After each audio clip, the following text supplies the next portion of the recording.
அப்துல் கலாம் வரலாறு சுருக்கமான கதை. அவுல் பகீர் ஜைனுல் ஆப்தீன். அப்துல் கலாம் இந்தியாவின் கேஆல்மான் என அழைக்கப்படும் அறிவியல் மற்றும் தலைமைத்துவ குணங்கள் கொண்ட ஒரு மகான்.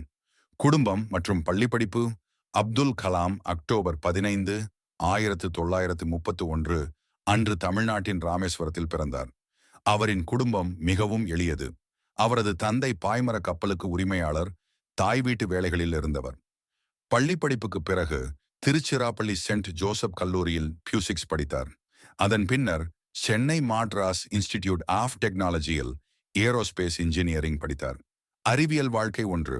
டிஆர்ஓ மற்றும் ISRO 1958 பாதுகாப்பு ஆராய்ச்சி மற்றும் மேம்பாட்டு அமைப்பில் DRDO பணியாற்றத் தொடங்கினார்.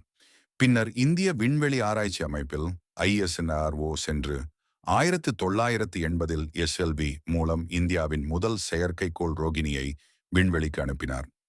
இரண்டாம் அம்சங்கள் மற்றும் ஏவுகணை வளர்ச்சி. அக்னி, பிருத்வி போன்ற ஏவுகணைகளை உருவாக்க முக்கிய பங்கு வகித்தார். மூன்றாம் போக்ரான் இரண்டாம் அணு பரிசோதனை.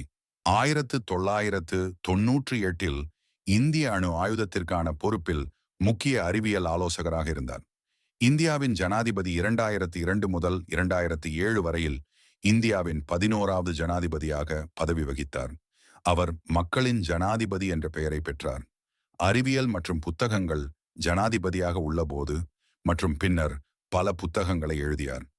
விங்ஸ் ஆஃப் பயர், இக்னைடட் மைண்டஸ் போன்றவை இளைய தலைமுறைக்கு வழிகாட்டியாக உள்ளன. இறப்பு ஜூலை 27, 2015 அன்று ஷில்லாங்கில் உரையாற்றும் போது ஏற்பட்ட இதய கோளாறால் இறந்தார்.